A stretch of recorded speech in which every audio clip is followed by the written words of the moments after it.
2019 ఎన్నికల్లో Bharatiya Janata party JDU ఒప్పందం చేసుకున్నాయి. బీహార్లో 53% ఓట్లు, దాదాపుగా 39 సీట్లు సాధించారు. ఘన విజయం అని చెప్పాలి. ఆ రోజున వచ్చినటువంటి సీట్లు తిరుగులేనటువంటి విజయం సాధించింది. ఇప్పుడు మళ్ళీ ఆ జట్టు కట్టడం అన్నటువంటిది ఇక్కడ కీలకమైనటువంటి అంశం.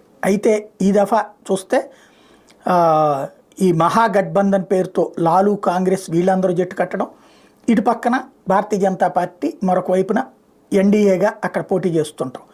ఓవరాల్గా చూస్తే అక్కడ బలాబలాల పరంగా 2019లో జహనాబాద్లో జేడీయూ అభ్యర్థి చండేశ్వర్ ప్రసాద్ కేవలం 1751 ఓట్ల మెజార్టీతో గెలిస్తే ఈ దఫా అది మేము గెలుస్తామని చెప్పి నమ్ముతున్నది ఈ కూటమి, ప్రత్యర్థి కూటమి. జితన్ రామ్ మాంజీ నేతృత్వంలో హిందుస్థానీ ఆవాం మోర్చా, కేంద్ర మాజీ మంత్రి ఉపేంద్ర కుష్వాహా నేతృత్వంలో రాష్ట్రీయ లోక్ సమతా పార్టీ ఎన్డీఏతోనే ఉన్న పెద్దగా